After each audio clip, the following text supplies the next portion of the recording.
Hi there, George, owner and CEO of Linkology and several other businesses. I'm here for my sales and business fundamentals podcast.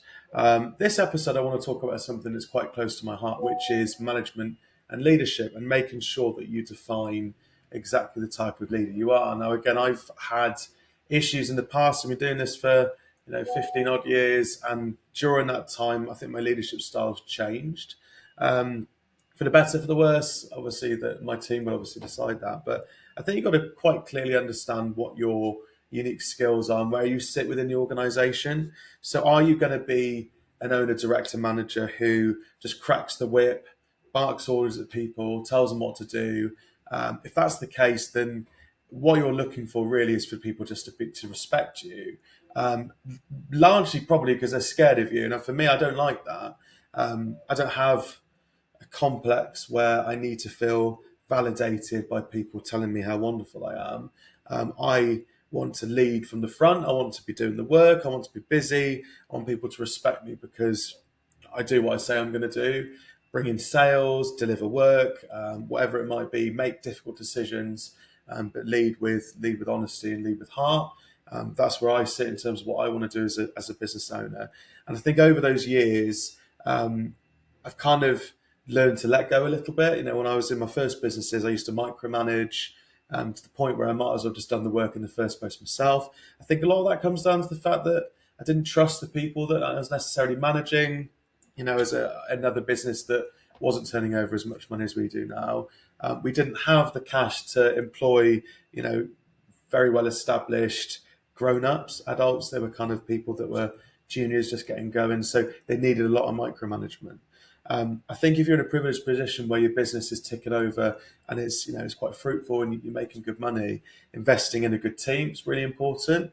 I think you can be a bad manager if you've got good people. I think if you have bad people, you have to be an excellent manager. I think you can afford to let things go a little bit and trust people if those team members are better. So if you're in a situation where you're having to micromanage people and keep on top of everybody. Like if they just won't do their job unless you're literally cracking the whip, then either your management style needs to change or those people need to be upskilled and need to be replaced.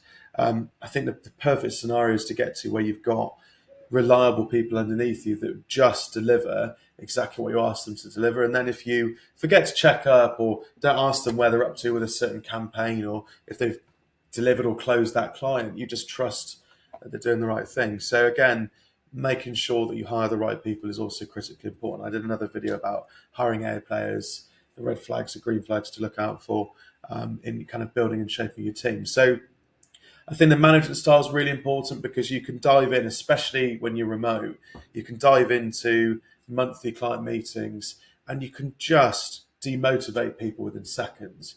If you come out and just talk about all the negative stuff that's going on, to try and prompt people into responding and flapping around busy trying to get work in the door, often it doesn't work. It just kind of demotivates people, makes people anxious. You might force people to start looking for other jobs. That's not, in my opinion, the right way to do things these days. I think you've got to balance it. You've got to be honest with people about the situation, the problems you're having as a company. We've got to balance that with highlighting the successes, by being supportive, by you know, encouraging people to be the best that they can. I think that's the only way that you can do it, in my opinion. But I'm keen to see what you think. What management style have you got?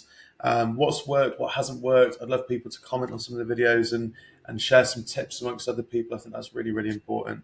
But apart from all that, it's really difficult to get rid of people in the UK with all the laws and everything you've got. So it's critically important that you do the best that you can with the staff that you have. You motivate them, you support them, you get the right ones in the door in the first place. I think it's also, like I said, critically important. But yeah, let's have a conversation about it. If you want to talk about it, I'd love to get involved. If you've got any questions, let me know. Talk about all the good things, bad things that we've done over the time. But yeah, be clear about your management, get the right people in the door, talk to people with respect, and you'll find that your team perform much better under motivation rather than fear. Bye for now.